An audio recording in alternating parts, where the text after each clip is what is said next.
عالمي إلهي إلهي إلهي طب. Assalamualaikum warahmatullahi wabarakatuh. Alhamdulillah, bersyukur kepada Allah Subhanahu taala di hari ini, di petang-petangan begini kita sekali lagi bersama dengan Pak Haji, khususnya belajar mengkaji tentang herba. Hari ini sangat menarik sekali perbincangan kita tentang pokok ketum. Pokok ketum yang menjadi isu, ataupun kalau di Thailand dia tak sebut ketum, ya, dia panggil kakuang, ya, kakuang ataupun itang atau tom, ya. Banyak di utara lah, di tempat Pak Haji, khususnya di Perlis. Dan kita juga akan tengok sikit bagaimana ketum digunakan di negara luar. Di Amerika dikenali sebagai kratum, ya. Dan apakah sama ketum ni dengan ketum ayam, ketum ayam dalam industri peternakan ayam organik. Jadi menarik sekali perbincangan kita hari ini. Dan insya-Allah Pak Haji juga akan cuba mengulas tentang asam Jawa. Tengok ni asam Jawa. Terasa masam pun terasa, ya. Jadi tetapi ada kebaikan dia. Dan juga ikan haruan. Ini ikan haruan yang dah kering, ikan gabus. Ini ada ikan gabus di atas sini. Itu di antaranya. Dan insya-Allah kita memperkatakan sedikit tentang buah naga. Dan juga sedikit daripada gardenia dan durian. Pagi ni Allah SWT bagi hadiah, ya. Tiba-tiba buah durian lepas solat subuh gugur hari ni. Masya Allah, ya. Ini hadiah. Apa juga rezeki yang datang kepada kita, sama ada langsung daripada Allah SWT ataupun datang melalui makhluk Allah. Siapa yang kirim pada kita sebenarnya datang daripada Allah. Jadi di sini keyakinan kita, ya, harus kita belajar dalam ilmu tauhid, iaitu Allah lah yang bersifat Ar-Razzaq. Apa makna Ar-Razzaq? Pemberi rezeki. Kalau sudah bukan rezeki kita, lagi kan masuk dalam perut pun muntah balik. Itu bukan rezeki. Wang yang ada di poket kita belum tentu jadi milik kita, ya. Kadang-kadang dah ada wang, tiba-tiba kenderaan pula rosak. Nah, jadilah milik orang lain lagi. Jadi yang mana satu milik kita, yang mana satu rezeki yang ada pada kita, yang kita infakkan, itulah harta kita yang kita infakkan. Sebab yang kita infakkan itu Allah akan berikan ganjaran, pahala, dan akan menjadi amal, ladang amal kita nanti, insya-Allah. Jadi oleh sebab itu banyak-banyakkan infak, banyak-banyak kita berikan. Ada orang tanya, Pak Haji, boleh tak kita infak daun ketum? Daun ketum boleh atau tidak? Atau kita nak bagilah macam itulah, kita bagi harga murah sikit. Apakah itu terdapat juga kebaikan? Ya, nanti kita akan bincangkan. Tetapi tujuannya hari ini Pak Haji nak berkatakan tentang 7 petunjuk, ya, 7 petunjuk kesihatan dalam tubuh badan kita. Jadi kita nak lihat, kita bukan nak lihat pada orang lain, bukan nak tengok pada orang yang ada COVID-19, bukan, tapi nak tengok pada diri kita sihat atau tidak.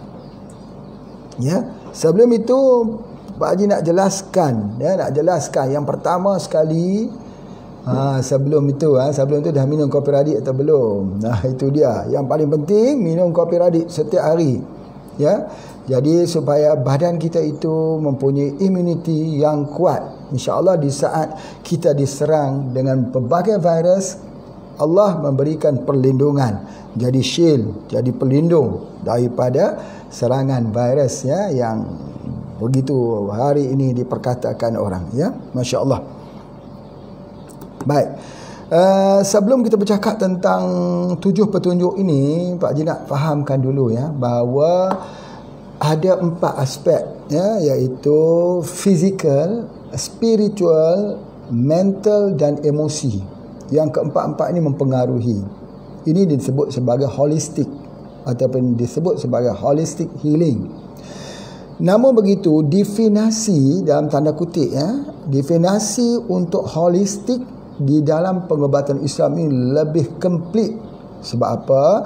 Yang pertamanya hari ini kita tengok, ya, kita tengok dalam keadaan orang mempunyai ketakutan COVID-19 ini, ada beberapa buah negara yang telah mengizinkan azan dilaungkan.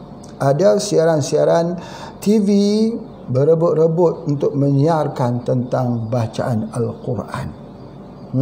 Di Berlin misalnya, di Jerman misalnya, kita tengok bagaimana azan tak dibenarkan, hari ini membenarkan azan itu dilaungkan. Jadi ini yang nak sebutkan, yang Pak Haji nak sebutkan, bahawa manusia ini dia ada dua tubuh. Satu tubuh kasar, fizik, yang satu lagi tubuh halus. Tubuh halus itu ialah yang bersifat ruh. Ruh ini disebut sebagai latifah rabaniyah ar-ruhiyah. Jadi oleh sebab itu, ruh ini dia perlu ada nutrisi dia. Ruh perlu ada pengobatan dia. Ruh perlu kepada makanan kepada ruh tersebut. Makanan yang untuk ruh tersebut itulah disebut spiritual, yakni datang daripada dinullah, daripada agama Allah. Itu dia punya kesimpulannya. Jadi orang yang tidak ada agama pada hari ini berada di dalam ketakutan ke mana lagi? Ya, Karl Marx yang mengasaskan teori yang menulis buku Das Kapital, yang mengatakan bahawa agama adalah candu kehidupan, Tuhan tak ada. Di saat beliau mahu mati, beliau tetap memanggil oh Tuhan. Sebab apa? Sebab fitrah manusia. Sampai orang mengatakan kepada beliau, kenapa kamu mengatakan bahawa Tuhan itu tidak ada, tapi kenapa saat ini kamu memanggil Tuhan? Jadi inilah kita, walau bagaimanapun kita, siapapun kita, kayakah, miskinkah, jahatkah, baikkah, tetapi penghujung kehidupan kita pasti akan menemui kita memerlukan Tuhan, memerlukan Rabb, memerlukan Allah sebagai sang penciptanya. Jadi sebab itu, maka kita baca di awal-awal pagi, raditu billahi rabba wa bil islami dina wa bi muhammadin nabiyyan wa rasula. Raditu billahi rabba, redalah aku Islam itu sebagai agamaku. Raditu billahi rabba wa bil islami dina, redalah aku Allah itu sebagai Tuhanku, sebagai Rabbku, dan Islam itu adalah agamaku. Wa bi Muhammadin nabiyyan wa rasula, dan Nabi Muhammad itu adalah rasul. Ya, sesusuk tubuh yang sempurna, insan kamil, yang daripada awal sampai kesudahannya zero defect, tidak ada kesilapan. Jadi sebab itu ketika kita mencari idola, kita cari orang yang perfect, ya, iaitu kita mencari orang yang kadang-kadang kehidupannya kita tengok perfect, banyak pengikutnya, tapi ada damage-nya di hujungnya. Tapi Rasulullah tidak. Daripada mula sampai ke akhirnya, Masya Allah, itulah dia sesusuk tubuh yang bernama Rasul. Jadi oleh sebab itu kita baca pada setiap pagi, raditu billahi rabba wa bil islami dina wa bi muhammadin nabiyyan wa rasula. Baca 3 kali pada waktu subuh, lepas solat subuh, kemudian 3 kali selepas solat asar. Kalau kita mati di antara 2 waktu itu, antara subuh sampai asar atau asar sampai subuh esok, Allah memberikan jaminan untuk kita, jaminan syurga. Jadi sebab itulah maka baca 3 kali, jangan putus, setiap hari mesti dibaca, ya, insya-Allah. Baik, seterusnya pada hari ini Pak Haji nak bincangkan tentang 7 petunjuk yang sebenarnya. Jadi apa ya petunjuk yang pertama? Ya, petunjuk yang pertama sekali, kita nak lihat seorang yang sakit, ya, apa yang kita nak lihat dalam tubuh badannya itu? Kita kena lihat bahawa orang sakit itu adalah seperti bungkah ais, ya, bungkah ais. Kalau kita tengok bungkah ais, ya, bahagian yang tenggelam di dalam dasar air itu lebih besar lagi daripada bahagian yang nampak di atas. Ada yang katakan yang nampak di atas itu 1/20 saja. Jadi kalau ada bungkahan ais di mana, di kutub utara, di kutub selatan, bungkahan ais itu, atasnya itu nampak permukaannya itu ada, nampaknya itu hanya 1/20 saja. Di bawahnya itu yang 80%. Begitu kita melihat orang sakit. Orang sakit mesti kita ingat, yang kita dengar keluhan padanya, sakit kepala, sakit pinggang, sakit dada, sakit apa, itu hanyalah daripada gambaran 1/20 saja sakitnya yang sebenar. Sakitnya yang sebenar tersembunyi di dalam air tersebut, tersembunyi di dalam dirinya sendiri. Ya, dia membawa jadi oleh sebab itu kalau kita bicara tentang simptom penyakit, maka tak tepat, tidak lepas. Misal orang tu dia kata aku sakit kepala, tapi sebenarnya sakit kepala tu apa permasalahannya? Mungkin kita akan membuat anda darah tinggi. Darah tinggi tu apa sebabnya? Mungkin dia sedang memikirkan sesuatu yang tak lepas. Jadi oleh sebab itu maka pendekatan holistik digunakan. Bahawa bukan hanya fizik, bukan hanya gejala yang kita fikirkan, tetapi yang kita fikirkan ialah apakah punca permasalahannya, apakah sebabnya berlaku demikian. Mesti ada sebab. Ini yang kita cuba kaji pada hari ini. Baik, jadi oleh sebab itu maka bila kita lihat seorang yang sakit, kita kena tengok dalam tujuh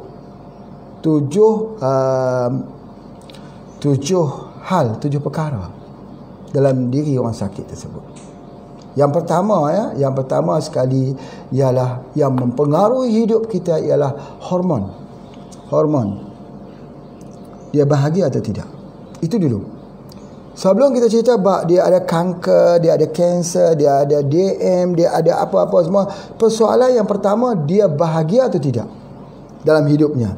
Dia menerima hidupnya ini sebagai salah satu kehidupan syurga, ataupun dia menerima hidup sekarang ini dalam keadaan sangat tertekan, sangat stres, sehingga akan mencetuskan penyakit-penyakit yang lain.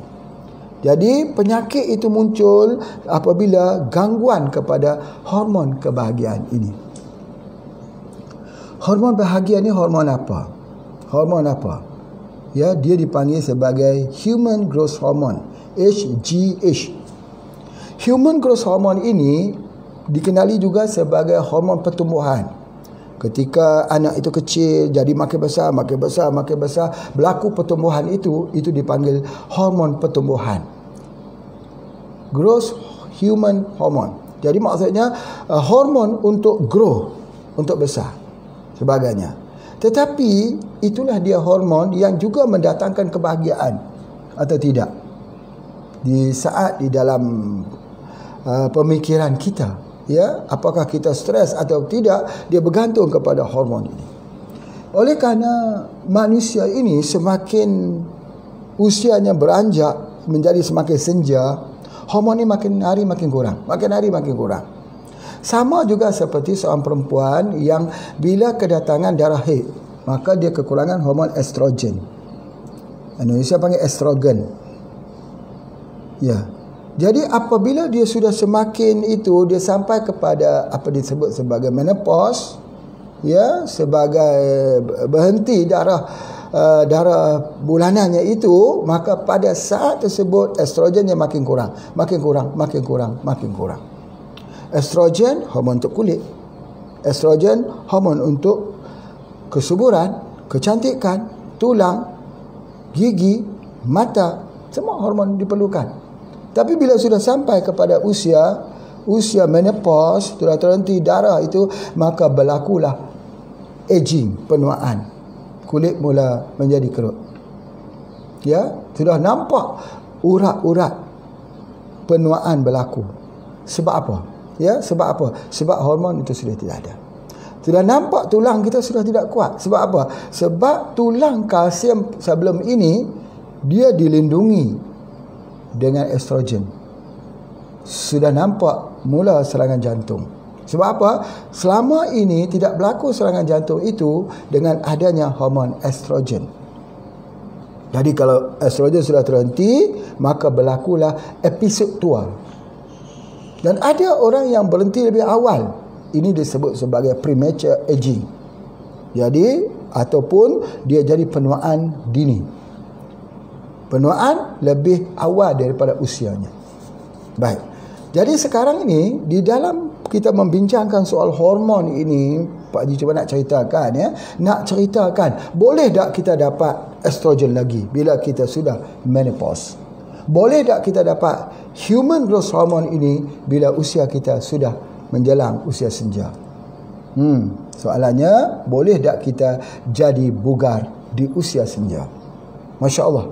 Ya, jadi ini yang kita nak bincangkan. Jadi pertama sekali, mungkin kalau tak habis ya, mungkin kita sambung lagi pada besok hari sebab perbincangan ni biar agak sikit detail.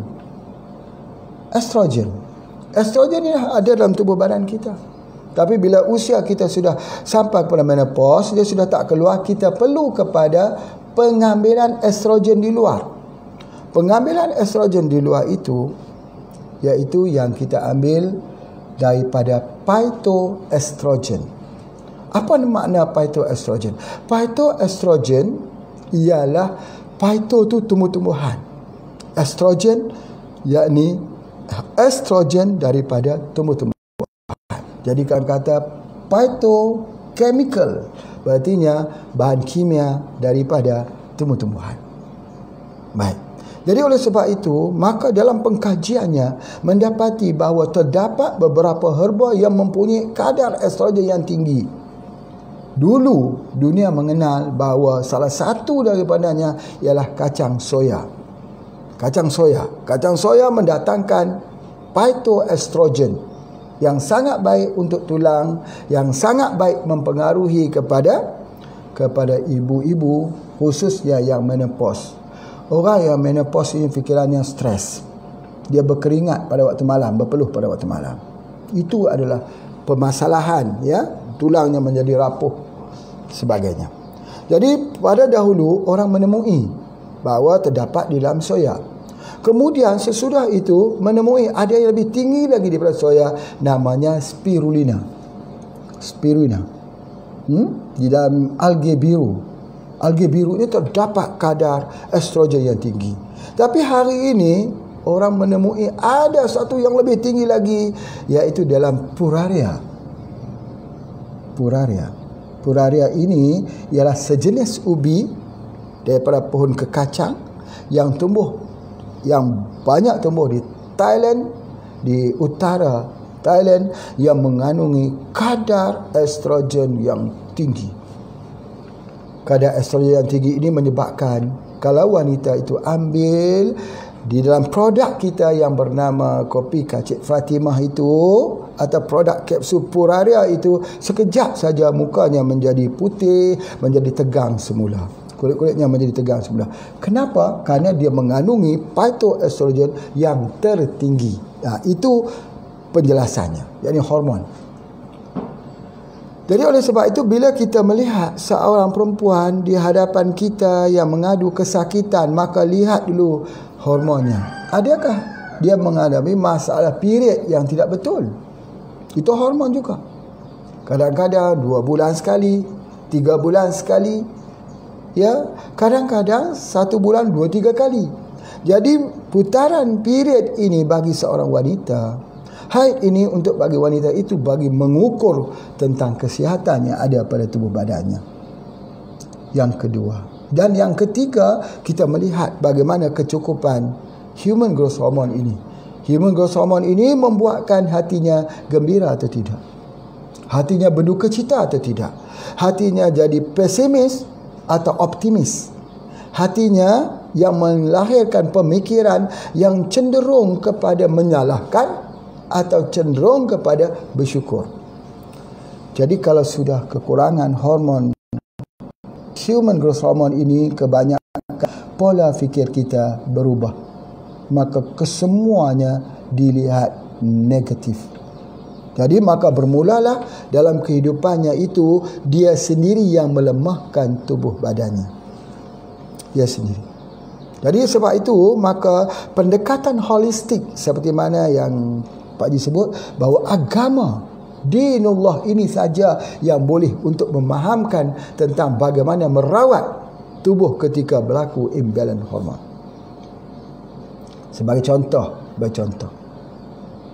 jika kita menangis kerana tidak ada sepatu, tidak ada kasut, ketahuilah ada orang menangis kerana tidak ada kaki. Jadi kita memahami dalam konteks begitu, kita lihat orang yang lebih rendah daripada kita, maka kita tahulah arti kesyukuran. Syukur dengan apa yang kita ada. Syukur dengan apa yang kita miliki. Yang ada itu disyukuri terlebih dulu sebelum kita mengharap nikmat Allah yang lebih besar daripada itu. Itu yang pertama. Jadi oleh sebab itu, maka boleh tak kita mendapatkan human growth hormone ini daripada alam? Boleh. Ada dalam tanduk rusa, di hujung tanduk rusa itu. Ya, kita tengok tanduk rusa, dia akan terus panjang sebagainya. Begitu juga dengan tanduk rusa yang makin panjang itu kerana dia ada hormon pertumbuhan. Begitu yam, keladi, wild yam, keladi liar, yang tunasnya makin naik sebagainya. Masya Allah. Jadi kalau kita menggunakan itu, ya, kalau di tempat Pak Haji, ya, di Negeri Perlis, ya, kalau ada anak-anak Perlis yang menyaksikan video Pak Haji pada hari ini, ya, apa khabar, bagaimana situasi kita, harum manis macam mana? Alhamdulillah, ya, masih boleh jual, ya. Bagi mereka yang tak boleh jual, insya-Allah cuba buat cordial, ya, buat jus dan sebagainya. Baik. Bagi Negeri Perlis itu ada satu pokok yang dikenali sebagai galak tua. Galak tua. Di mana ubinya itu banyak berjuntai seperti jari. Ya, nanti insya-Allah Pak Haji pulang ke Perlis, kita dapat. Ada dekat Bukit Jernih, ada di kawasan-kawasan itulah yang selalunya Pak Haji selalu ambil contohnya kat situ. Jadi dia salah satu daripada herba yang mempunyai human growth hormone. Jadi kalau macam Pak Haji ni, Pak Haji dah buat dia punya dalam bentuk spray. Jadi ketika kita spray dengan human growth hormone ini, dia akan dapat yang pertama ialah bahagia, gembira. Maka banyak orang tanya, daun ketum ada human growth hormone kah? Nanti kita bincang khusus tentang daun ketum, insya-Allah. Bagi nak fahamkan dulu tentang hormon, ya, hormon. Jadi hormon ini kalau tak gembira, kita kena ada hobi dalam hidup kita. Kalau ada orang suka pergi ke Ampang Timah Tasuh memancing, silakan. Itu hobi. Dia release. Ya, kalau ada yang suka dengan melukis, ya, silakan. Suka dengan membaca, kita harus memiliki hobi kita sendiri. Jangan kita kehilangan hobi, kesukaan kita. Ada yang suka menanam pohon-pohon, ya silakan. Menternak haiwan, silakan. Kalau di sini di tempat Pak Haji ni, kita buat sampel peternakan. Kalau itik tu, kita cuba untuk membuat sampel peternakan itik nila bersama dengan itik penelur. Bagaimana? Boleh hidup tak? Apakah harus dipisahkan? Ya, jadi itu ada di antaranya. Kemudian ikan puyuh siam diternak di dalam tong plastik hitam itu.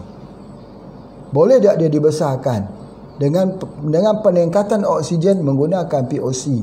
Air tu kita hijaukan menggunakan POC.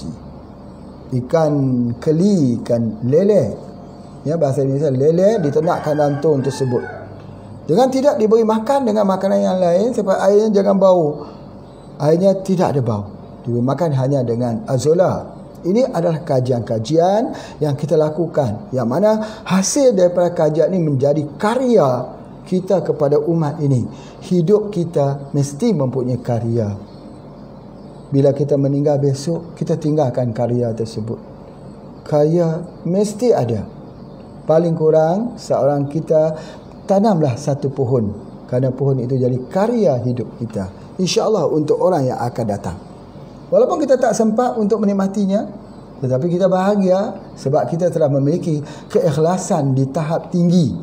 Dalam bahasa Sunan Kalijaga mengatakan, kita menanam tidak mengharap untuk panen. Tanam tak harap untuk ambil hasil. Biar orang yang akan datang mengambil hasil. Itu tahap keikhlasan yang tinggi. Itu yang pertama. Jadi tentang hormon, ya. Jadi petunjuk yang pertama, kita nak tengok seorang itu macam mana kita tengok hormonnya. Macam mana kita nak tengok hormonnya? Ada bahasa fiziknya, kita tengok dia, boleh. Salah satunya tengok di bulu matanya, ya, bulu mata. Kita tengok bulu mata di sini. Kalau bulu matanya itu lentik, Dia mempunyai hormon yang bagus. Tapi kalau bulu mata itu ke bawah, dia mempunyai tahap hormon yang rendah. Selalunya dia diselubungi dengan duka cita. Jadi kalau kita tengok bulu mata orang tu, oh subhanallah, kita mengetahui bahawa dia menyimpan sebuah bagasi kehidupan yang kita tak boleh untuk mengetahui apa yang ada dalam bagasi tersebut. Kadang-kadang orang tu tersenyum depan kita, tapi di balik senyuman itu ada cerita yang merihkan. Itu bahasa Indonesia ya. Jadi subhanallah, hormon ini. Jadi apa yang Pak Haji nak sebutkan, berikan hormon phytoestrogen, berikan hormon HGH, dan satu lagi untuk orang laki-laki ya, kita bagi hormon progesteron, testosteron ya. Jadi oleh sebab itu kita boleh ambil dia daripada mana? Ambil daripada pokok pasak bumi, tongkat ali. Tongkat ali di dalam kopi radik, supaya hormon lelaki itu stabil. Lelaki sebagai pemimpin mesti stabil. Lelaki tak boleh lemah semangat. Lelaki tidak boleh terpuruk. Lelaki tak boleh duduk di tempat gelap, di bawah tangga. Lelaki harus bergerak, berjuang, mencari rezeki yang halal untuk anak-anak, untuk isteri. Ya, itu yang Pak Haji nak sebutkan, bahawa macam mana nak maintain perasaan itu. Minum pokok pasak bumi, tongkat ali. Pahit tongkat ali tu, minum sekali maulah, esok tak mau dah. Tak payahlah minum. Kalau dia pahit, ambil saja kopi radik. Kopi radik mai secawan. Itu di antaranya. Sekarang ada bentuk can, ambil dalam bentuk can pun boleh, sebagainya. Masya Allah. Ini iklan promosi produk HFA ke? Ini Pak Haji nak sebut ni majlis ilmu. Tetapi di mana lagi Pak Haji nak tunjukkan contoh? Ya, secara jujurnya, kalau mana pun ada produk tongkat ali, gunakan. Tetapi tongkat ali ni dia ada akalat. Dia ada bahan akalatnya. Kita kena hati-hatinya. Pertama, mesti dikeringkan. Kering, jangan terlalu panas. Kalau terlalu panas, rosak pula. Mesti 51 darjah Celsius ke bawah saja. Ya. Okey, oleh sebab itu maka cara pengeringan pokok tongkat ali ini boleh jemur di bawah cahaya matahari. Bagus sekali. Bagus. Tetapi kalau boleh, cari pokok tongkat ali yang besar, bukan yang umur 7 tahun ke bawah. Memang dalam kajian mendapati bahawa pokok tongkat ali 7 tahun pun dah boleh ya berhasiat. Tapi kalau lagi lama, lagi bagus, lagi besar, lagi bagus. Jadi ada dalam minuman kopi radik kita. Mudah-mudahan dia menjadi solusi, menjadi salah satu daripada minuman kesihatan. Functional food. Minum kopi. Aku dah minum dah kopi. Mudah-mudahan Allah bagikan kita sihat tubuh badan. Ya, sihat tubuh badan dalam suasana COVID-19 ini. Itu adalah hormon. Hormon untuk lelaki boleh kita ambil daripada pokok tongkat ali. Untuk perempuan kita boleh ambil daripada phytoestrogen, puraria. Boleh ambil daripada kacik Fatimah. Boleh ambil daripada pokok larak. Pokok larak. Ada yang tahu pokok larak ni? Banyak orang tak tahu ya. Tapi kalau utara mungkin tahulah. Larak ada larak sepang, larak pisang, larak. Dipanggil dalam bahasa Siam. Panggil apa dia? Dia panggil saujud. Saujud, saulau, ni bahasa Thailand. Apa maknanya ni? Anak dara berhenti. Masya Allah. Kenapa pula anak dara berhenti? Sebab dia keluarkan bau yang wangi ketika dia berbunga. Pohonnya kecil-kecil saja, dia tak besar macam pohon larak sepang besar-besar tu. Akarnya menjalar di antara pohon yang tinggi 100 meter ke atas tu, sebagainya. Dia tidak. Ini pohonnya kecil-kecil saja, besar-besar ni saja. Besar-besar ni saja. Jadi tetapi kalau dia keluarkan bunga Masya Allah, wangi. Itu dia katakan saujud, saulau itu tempat anak dara berhenti sebab wanginya. Ibarat contoh Sebab selalunya kita ni selalu membuat nama-nama pokok ni berdasarkan kepada andaian. Misal kita tengok pokok tu daun dia kurus, kita bagi nama janda merana. Tengok apa siapa kau bagi nama dia janda merana, mana kamu tahu dia merana atau tidak? Tengok daun dia kurus. Selalunya kita fikir yang negatif-negatif. Cuba kita sebut dia slim. Slim itu orang kalau obesity pun dia nak bagi slim. Oh, bukan main lagi. Zumba tak zumba semua ada sebagainya. Makan pun sikit-sikit saja. Pasal apa? Nak bagi slim. Dia bukan merana, dia bahagia. Jadi oleh sebab itu, apa yang Pak nak sebutkan sini, bahawa kecenderungan kita memberi nama pokok-pokok obat ni ke arah negatif. Pokok tai babi, astagfirullahaladzim. Kenapa namakan dia dengan pokok tai babi? Ya, jangan namakan begitu. Boleh tak kita namakan dia dengan nama yang lain? Ya, misalnya kita namakan pokok pelanduk emas kah? Kan cantik. Pokok pelanduk emas. Mana dia tu? Dia kata ini macam pokok tai babi ya, dulu aku tengok. Ya, dulu namanya pokok tai babi, tapi sekarang aku dah ubah dah. Ubah nama apa? Pelanduk emas. Kenapa kau ubah? Ubah sebab tak boleh. Nabi ni dia larang kita guna nama-nama yang tak elok. Nabi suruh ganti dengan nama-nama yang elok. Pohon itu kalau dia boleh bercakap, dia akan kata apalah manusia ni. Dia tidak ada disiplin menentukan. Cuba kita tengok. Orang Melayu panggil apa? Pokok tai ayam. Tai ayam, najis ayam, kotoran ayam. Kalau dia katakan pokok kotoran ayam, legalah sikit. Ni tai ayam. Cuba tengok nama saintifik apa? Lantana sativa. Wush, namanya bukan main lagi. Lantana sativa. Kita kata tai ayam. Yang mana lebih elok? Islam tu dia mewakili yang terbaik, yang elok. Jadi nama Lantana sativa tu cantik lagi. Jadi oleh sebab itu kenapa kita biarkan orang gimlet ni letakkan nama-nama yang lebih elok daripada kita? Kita sepatutnya meletakkan nama-nama yang elok. Itu adalah antaranya. Masya Allah ya. Yang pertama ialah hormon. Jadi stabilkan dulu hormon. Anak-anak pun stabilkan dulu hormon. Kalau hormon ini kita tak stabil, jadi bagaimana kita nak merawat penyakit-penyakit yang lain? Pertama sekali adalah hormon. Tersentuh tentang hormon ini ialah bagaimana kita nak menentukan hormon HGH-nya, phytoestrogennya, testosteronnya, ya. Apakah itu sudah stabil atau tidak? Bagaimana? Caranya satu saja. Kena tanya dia, mudah tidur tak pada waktu malam? Kalau susah tidur macam mana? Kalau susah tidur berartinya hormon melatonin pula bermasalah. Bagaimana nak rawat? Kalau kita nak rawat sesuatu penyakit, kita kena boleh tidur. Seperti kita nak membaiki kenderaan. Kenderaan mesti berhenti. Betul kan? Mana boleh kita membaiki kenderaan, enjin kenderaan sedang berjalan? Di Indonesia tu, Pak Haji pergi Indonesia, ada satu tempat nama Ketuk Magic. Ketuk Magic. Pak Haji ni ingin sekali melihat apa yang dilakukan. Masuk tempat tu, tunduk-tunduk, siap. Masya Allah. Tetapi Ketuk Magic ni pun dia kena kenderaan berhenti. Jadi kalau kenderaan berhenti, dia tak magic lagi namanya. Ya, kalau Ketuk Magic betul-betul kenderaan sedang berjalan. Baiki kenderaan, baiki enjin ketika sedang berjalan. Itu magic. Sudah tentu tak boleh kan? Tak boleh. Begitu juga dengan kita.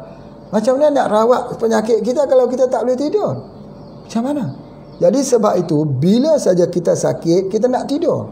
Allah buat kita nak tidur, supaya tidur itu kita dapat merawat penyakit tubuh badan kita sendiri. Doktor-doktor yang ada dalam tubuh badan kita itu yang merawat dirinya sendiri. Sebab itu kita ini dalam adab menziarahi orang sakit tak boleh berlama-lamaan bersama dengan orang sakit. Cuma cerita di pagi-pagi ni lah. Pagi-pagi ni Pak Haji nak cerita sikit ya. Lepas solat subuh tadi buah durian gugur. Durian. Ini bukan nak cerita pasal durian, bukan. Nak cerita durian ni ada hormon.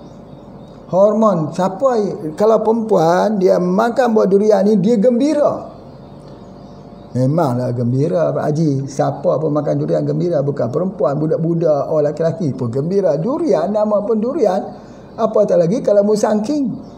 Lagilah dia gembira. Tak, bukan Pak Haji nak masuk gitu. Durian ini dia mengandungi hormon. Baik untuk orang perempuan. Hormon apa? Hormon gembira. Jadi kalau besok kita pulang ke rumah, isteri kita masak muka, beli buah durian. Bagi dia makan buah durian. InsyaAllah dia gembira sepanjang hari. Kalau lusa dia masam lagi, kita beli lagi. Kalau habis buah durian, musimnya dah habis, kita nak bagi apa lagi? Ya, kita bagi kopi radik, kita bagi dia punya HGH, kita bagi dia punya puraria. Itu semua ada hormon. Baik. Boleh tak kopi radik ni sebenar-benarnya? Boleh atau tidak? Ambil dengan buah durian. Boleh atau tidak? Boleh atau tidak? Banyak sekali produk sekarang kopi dicampurkan dengan durian, dieksport. Banyak produk daripada Malaysia juga Pak Haji lihat dieksport ke negara luar kopi durian. Kopi durian boleh. Kalau kopi radik campur dengan durian, boleh atau tidak? Boleh. Tidak mendatangkan masalah. Tapi kopi radik itu panas, durian itu panas. Dua sifat yang bernama api, dua api ini bertemu, maka dia akan ada masalah orang yang ada gastrik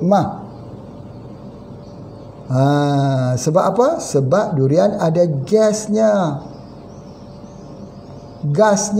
Jadi oleh sebab itu maka cadangan daripada Pak Haji, kalau nak ambil kopi radik dengan durian, jarakkan. Ya, jarakkan waktunya. Berapa lama kita nak jarakkan waktu? 1 jam? Boleh? Setengah jam? Boleh? Bagi orang yang mempunyai permasalahan. Tapi kalau orang tak ada masalah, insya-Allah, bismillah, jangan banyak saja. Itu di antaranya. Cuma apa yang Pak Haji nak ulahkan sini masalah hormon tadi ni. Kita nak tengok hormon tadi ni, maka kita lihatlah, ya, kita lihatlah buah durian ini dia memberikan hormon gembira kepada wanita. Kemudian macam mana lagi cara kita nak tahu? Pak Haji dah tunjukkan, iaitu ada bulan di pinggir kuku ni. Bulan itu maksudnya lengkungan putih ada kat situ. Tengok itu dulu. Minta ibu, saya tengok ibu jarinya. Oh, tengok itu, Masya Allah. Tidak ada. Tak ada masalah hormon. Kemudian tengok kepada bulu mata ini. Dia ke bawah, dia tak naik ke atas. Kalau sudah kita lihat di situ, maka kita sudah mengetahui sebahagian daripada rahsia hormon bagi seorang perempuan. Kita boleh bertanya kepadanya, apakah dia mempunyai masalah tidur pada waktu malam. Kalau dia kata saya sukar untuk tidur pada waktu malam, berartinya keseluruhan hidupnya itu tidak gembira. Maka disitulah asalnya bermulanya penyakit-penyakit yang dia hadapi pada waktu ini. Itu di antaranya. Jadi oleh sebab itu maka pastikan bahawa setiap orang yang nak kita rawat itu mestilah boleh mendapatkan tidur yang berkualiti, deep sleeping. Itu disebut sebagai apa? Disebut sebagai delta frekuensi. Delta frekuensi ini 0.5 Hz hingga 4 Hz. Pada tahap tersebut kita tidur itu, ya, tidur itu yang kita kena belajar. Ketika kita tidur, gelombang otak kita itu dalam keadaan delta 0.5 Hz hingga 4 Hz. Dalam keadaan kita dapat deep sleeping, ya, tidur, tidak ada mimpi, mungkin ada sikit-sikit mimpi di awalnya, tetapi kemudian tubuh badan itu berjaya untuk merawat dirinya sendiri. Pastikan tidur. Jadi oleh sebab itu maka tidur itu mesti awal. Orang sakit atau orang tak sakit, tidur mesti awal. Salah satu penyakit yang makin banyak pada hari ini ialah orang tidur lewat malam. Tidur awal. Misalnya apa dia? Misalnya bagaimana kita nak menguatkan paru-paru kita. Paru-paru kita. Kita tidur awal, kita bangun awal. Karena ketika kita bangun pada 2/3 malam, 2/3 malam itu, sepertiga akhir malam itu, kita mendapat bekalan oksigen yang mencukupi. Tarik nafas, tak batuk. Kalau nak tengok kekuatan paru kita, tarik nafas, tahan, bilang 1, 2, 3, lepas. Okey. Kalau batuk, itu masalah di paru-paru kita. Itu namanya senaman pernafasan. Tarik nafas itu mesti sekali ganda daripada tahan nafas. Tarik nafas 1, 2, 3, 4, 5, 6, 7, 8. Tahan nafas 1, 2, 3, 4. Lepas nafas 1, 2, 3, 4, 5, 6, 7, 8. Tahan nafas 1, 2, 3, 4. Tarik balik nafas 1, 2, 3, 4, 5, 6, 7, 8. 8, 4. 8, 4. Tarik itu 8 hitungan, tahan 4, lepas itu namanya olah nafas. Tetapi kalau orang yang ada masalah paru-paru, ya, yang lemah, maka dia kena buat begitu pada 2/3 malam. Bangun, ya, berqiyamul lail, solat tahajud, kemudian habis tu di atas sejadah saja, tak perlu tarik nafas pelan-pelan, lepas nafas pelan-pelan. Hitung seperti mana yang Pak Haji ajar. Bila sudah boleh 4, 8, 8, 4, ditambah 5, 10, tambah 6, 12, tambah 7, 14, tambah 10, 20. Lama-lama kita mempunyai pernafasan yang bagus, oksigen yang mencukupi. Kita tak jadi ngantuk saja. Itu adalah permasalahannya, ya. Jadi masalah hormon. Baik. Jadi sebelum itu Pak Haji tunjukkan lagi, ada di hadapan kita ni berbagai-bagai jenis lagi herba, ya. Sebentar kita tengok. Herba itu cuma tentang hormon ini, ya, tentang hormon ini masih lagi Pak Haji nak sebut sebagai perkara yang pertama. Bila kita tengok orang sakit, tengok hormon dia sebagainya. Kita tanya dia, boleh tidur tak? Dia kata saya tak boleh tidur. Tak boleh tidur berartinya dia ada gangguan hormon tidur, nama melatonin daripada pineal gland. Kita dah belajar dia semua dah. Jadi kalau gitu nak kena bagi dia tidur. Bagi dia tidur ni kena sejukkan tubuh badannya, kena sifat air, bukan sifat api. Orang ada unsur api, unsur air. Unsur panas diwakili oleh 2 unsur, api dan juga angin. Unsur sejuk diwakili oleh 2 unsur, air dan juga tanah. Ketika orang itu pada unsur api ataupun unsur angin, dia susah nak tidur. Kalau angin mungkin boleh tidur lagi, tapi kalau api dia tak boleh tidur. Sebab dia panas. Panas, suhu badannya tinggi. Jadi kita kena menyejukkan tubuh badannya. Apa dia herba yang menyejukkan? Minum air hangat, air suam. Aneh, kita dah hangat minum air suam. Ya, minum air suam.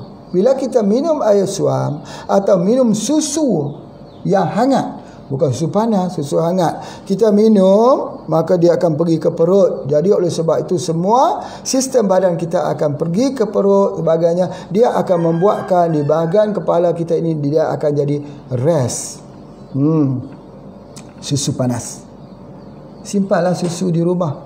Ya, campur sikit dengan air panas, atau juga kita kalau tak ada air panas saja. Jadi sebelum tidur malam minum air hangat, air panas. Sebab tu orang tua kata minum air suam sebelum tidur pada waktu malam. Badan sihat. Ya, betul, badan sihat. Dapat tidur.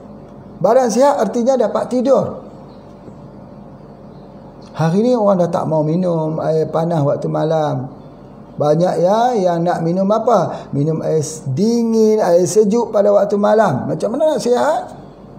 Ya. Jadi minum pada setiap malam itu sebagainya. Ada pula orang katakan kalau minum air panas ini, air sangat ini, dia boleh merosakkan ginjal. Itu tak betul. Tak betul. Ini semua andaian-andaian baru yang tak wujud di dalam dunia realiti pengobatan. Semacam juga orang kata banyak minum kopi radiut rosak buah pinggang. Ini semua andaian. Andaian. Sebab apa? Nak rosak. Dia kata ke mana pergi ampas-ampas itu sebagainya daripada kopi radiut? Ke mana pergi ampasnya itu? Masya Allah Tuhan. Cuba kita berjalan jauh sikit. Luaskan sikit perjalanannya. Mungkin Pak Haji boleh menerima yang buat teguran itu doktor, ya, tetapi luaskan sikit perjalanan. Cuba mari kita pergi ke India. Orang India ni dia ambil rempah. Rempah tu dia grind. Jadi serbuk, maka jadilah rempah. Kulit kayu manis, buah pelaga, termasuk juga dia masukkan dengan semua-semua yang ada sebagainya. Mereka ni rosak buah pinggang kah makan serbuk-serbuk akar kayu tu? Kalau mereka tak rosak, sama juga dengan herba yang ada pada kita. Dia tak keluar mengikut urin, dia keluar melalui usus. Ya, ini asas dia. Janganlah sampai sampai kita tengok kita tengok kopi radiut sampai kita sanggup untuk keluarkan kenyataan yang aneh-aneh. Ya, kopi itu sendiri pun serbuk, kopi hitam. Ada orang dulu ni rosak buah pinggang. Mana banyak orang rosak buah pinggang kerana minum kopi, dengan orang rosak buah pinggang kerana ambil ubat-ubat tahan sakit. Rumah Pak Haji ya di kampung, di tempat-tempat lain banyak yang Pak Haji jumpa ya, orang-orang yang rosak ginjal. Kadang-kadang mereka ni tak minum kopi radiut pun. Yang Pak Haji tahu mereka ada gout, mereka mengambil ubat-ubat tahan sakit, ya, ubat-ubat tahan painkiller yang mengandungi aluminium hidroksida. Jadi itu adalah di antaranya. Baik. Okey, itu ialah hormon. Pelajaran kita pertama hari ini adalah hormon lah, petunjuk yang pertama sekali. Dia mesti gembira. Orang yang nak sihat mesti gembira. Jadi oleh sebab itu pendekatan holistiknya ialah kita kena mendengar keluhannya. Bila dia bercakap kita dengar. Dia cakap kita dengar. Yang jadi masalah orang sakit, tak ada orang nak dengar keluhannya. Kadang-kadang lama juga kita menghadapi sesuatu pasien ini seorang-seorang. Orang sakit datang jumpa dengan kita, lama mengambil masa sebab dia nak curah hati perasaannya. Tapi bila dia sudah habis dia bercakap, penyakitnya tadi 90% dah sembuh. Itu berartinya sangat penting dalam perawatan ini bersifat holistik. Apatah lagi bila sudah diberikan, dia harus kembali ke jalan Allah. Ada orang hilang hipertensi dengan zikir je. Dia hilang stres. Padahal sebelum ini tensinya tak mau turun. Tapi bila dia menemui satu kaedah agama. Ya, sebab itu orang-orang di barat di New Zealand seperti mana video yang kita lihatkan, mereka pada hari Jumaat ketika orang Islam sedang solat Jumaat, mereka pergi mendengar di belakangnya, duduk di belakangnya. Teman Pak Haji yang jadi imam di Masjid New York menceritakan, dia kata memang begitu.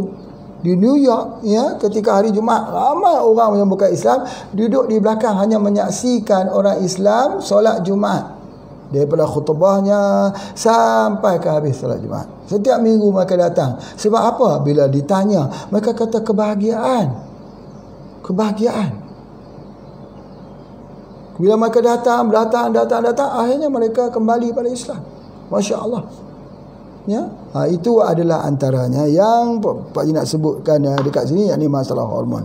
Baik, tentang herba ya, tentang herba sedikit, tentang ulasan tentang pokok ni pokok ketum ni. Abang-abang kita ya di Perlis, apa khabar hari ni? Daun ketum ni, tengok. Pak Haji nak tunjukkan beberapa ciri-ciri dulu sebelum kita bercakap tentang ketum ini. Kita kena ingat bahawa dia adalah satu jenis tumbuh-tumbuhan ya, Mitragina speciosa ya, ataupun dipanggil keratum. Di Indonesia ada juga, Pak Haji tengok di Sulawesi. Banyak sekali. Tengok ini dia warna merah. Dengan ni warna merah, yang ini warna merah, cuba tengok. Daunnya merah begini, menandakan be careful. Sifatnya api. Tengok di sini, ini ketum juga. Tengok, dia tidak ada warna merah. Ya, tidak ada warna merah. Sebab apa? Sebab ini digunakan, dipanggil ketum ayam, untuk ayam makan, organik. Tapi ayam tidak jadi kecanduan, tidak, tetapi meningkatkan kadar protein pada ayam. Baik. Jadi sebelum itu izin kepada Pak Haji untuk membuka sejarah daun ketum supaya kita faham. Sebab daun ketum ini baru-baru ini saja baru-baru tahun-tahun yang akhir ini saja orang sibuk memperkatakan. Tetapi dalam pengobatan herba tradisional, daun ketum memang telah digunakan sejak daripada awal lagi. Soalannya, yang pertama, di manakah letaknya racun pada daun ketum? Ini dulu. Pada akarnya kah? Pada daunnya kah? Pada bunganya? Masya Allah, pandai-pandai lagi orang kita definisi. Kata, Pak Haji, cuba Pak Haji perhatikan betul-betul daun ketum, bunga daun ketum, perhatikan betul-betul. Ya. Kenapa? Dia katakan macam virus corona, COVID-19. Tengok betul-betul ni. Betul kan? Sama kan? Masya Allah, itu dia. Cuba lihat. Daun ketum macam COVID-19. Cuba kita fokuskan sikit. Cuba kita fokuskan. Ini dia, Pak Mukmin telah fokuskan. Tengok bunga dia. Tengok daunnya pula. Jangan tengok Pak Haji, tengok daunnya. Merah. Betul? Baik. Cuba kita tengok ketum ayam.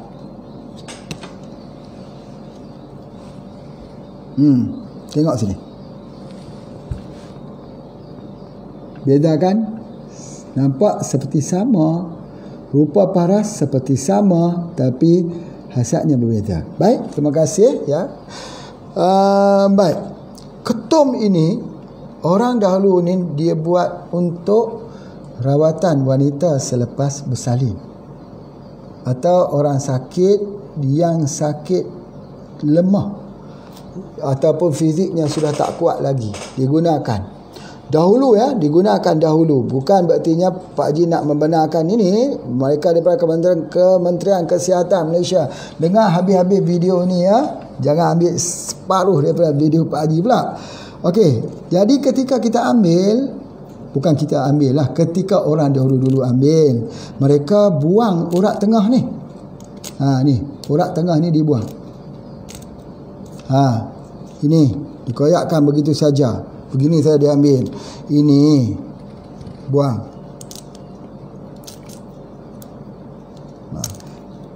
Jadi pokoknya kalau kita guna pisau lah paling mudah. Kita potong gitu.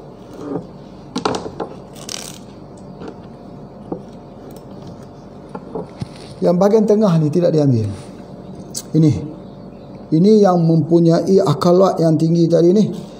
Mitraginin, yang mengandunginya mitraginin, yang menyebabkan sakau, yang menyebabkan orang yang banyak yang mengambilnya ini, daun-daun ketum ini, dia akan jadi sembelit. Kan bercanggah dah dengan pengobatan kita. Pengobatan kita tak boleh sembelit, tapi kalau ambil ni jadi sembelit. Yang kedua, dia tak boleh tidur malam. Dia ketawa saja, gembira. Kemudian yang seterusnya, apa yang akan terjadi bila kita ambilnya? Banyak lagi. Yang pertama, orang itu akan jadi kemurungan. Murung saja. Kalau tak kena saja, murung saja. Kemudian seterusnya apa dia? Tubuh badannya akan jadi susut, kurus saja. Kurus di tempat mana? Seluruh tubuh badan lagi di tempat mana? Tengok di kawasan bawahnya tubuh badan kita, badan sampai di bawah sekali itu kita tengok bahagian kalau kita panggil punggung ya, bahasa kita punggung itu bahu ya, di bahagian belakangnya itu ya. Jadi pada ketika itu kita tengok kurus, jadi kecil, ketum. Tambah lagi bila ketum ini dicampur-campur lagi dengan ubat-ubat yang lain. Campur lagi dengan ubat-ubat yang hanya orang yang buat saja yang mengetahui. Maka dia menjadi bertambah sakau. Jadi sakau. Bahasa Indonesia sakau. Dia jadi bertambah, ya, kalau kita dapat ini, boleh minum ini, kita jadi kuat. Kalau kita tak minum, kita lemah. Lama kelamaan kita sudah jadi manusia kerangka. Manusia kerangka ya, manusia yang lemah saja. Kalau minum kuat. Tetapi pergantungan kepada ini membuatkan keseluruhan hidup dan masa hadapan kita rosak binasa. Kita tidak ada masa depan. Kita tak jadi orang yang boleh diharapkan. Kita jadi orang yang hanya siang menanti malam, malam menanti siang. Kita sudah jadi hidup dalam satu dunia kita sendiri. Sama persisnya dengan kita mengambil dadah narkoba. Jadi oleh sebab itu, maka bagi pihak HPA, Pak Haji menyatakan bahawa bagi HPA, kita tidak membenarkan penggunaan daun ketum ini dalam pengobatan dan kita tidak menggunakannya. Dulu ada orang sebut, Pak Haji, dia kata, kenapa kopi radik tu pun macam daun ketum juga? Mana kopi radik macam daun ketum? Ya, ada juga kita ni, Masya Allah ya, macam-macam orang ni. Dia sama seperti daun ketum kerana bila minum kopi radik dia jadi kuat.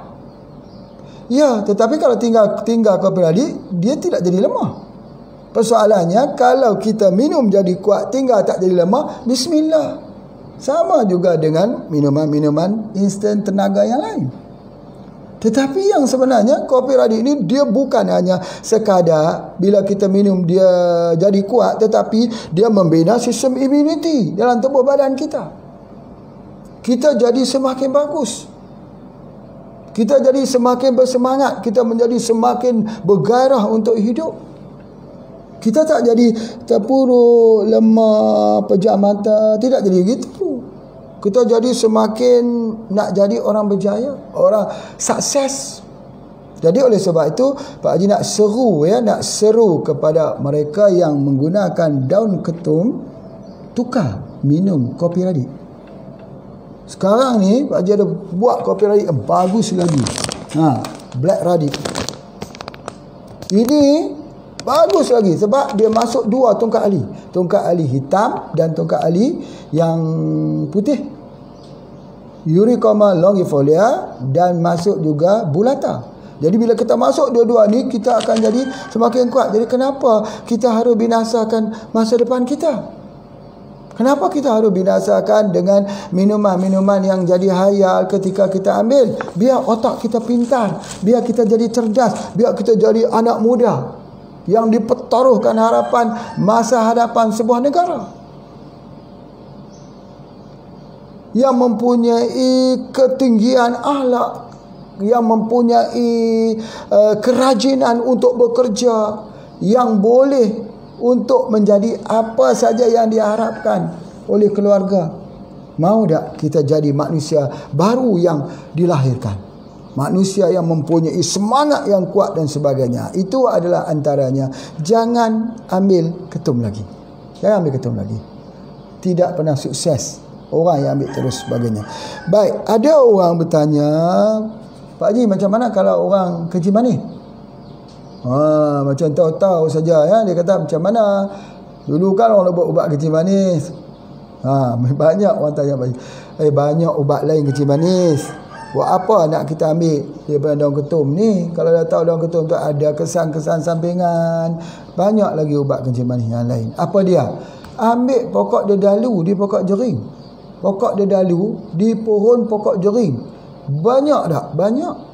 Dedalu pun kita boleh buang, jering pun jadi sihat. Pokok jering. Kalau kita biar dedalu di pokok jering, mati pokok jering tu. Ambil dedalu tu, potong, rebus, minum untuk ubat penyakit kencing manis. Banyak. Itu sebagainya. Jadi kalau kita tak mau ambil pokok seronton. Seronton tu bagus sekali.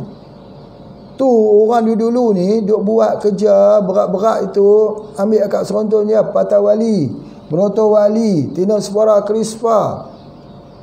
Tak ada gout timbul-timbul, tak ada lah masalah darah tinggi dan penyakit-penyakit yang lain. Ambil setiap hari sebab dia mengakalikan tubuh badan kita. Itu di antaranya. Baik, kita boleh mendengarkan. Jadi tak benarlah ya kalau kita katakan ini sama seperti virus COVID-19. Tak samalah. Rupa boleh sama tapi ubatnya cuba tengok warna kuning. Ya, kuning ini berartinya apa dia? Kalau ubatnya untuk hati, tapi kita tak boleh guna yang ni sebab dia akan efek di hati. Racun di hati. Ingat tu sebagainya. Jadi oleh sebab itu Pak Haji nak menyebut bahawa jangan guna ketum lagi. Setuju? Boleh? Kita jadi manusia baru hidup.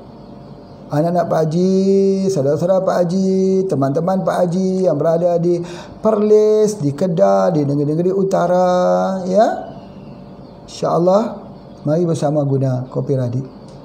Dan jangan lupa tolong jaga kesihatan betul-betul.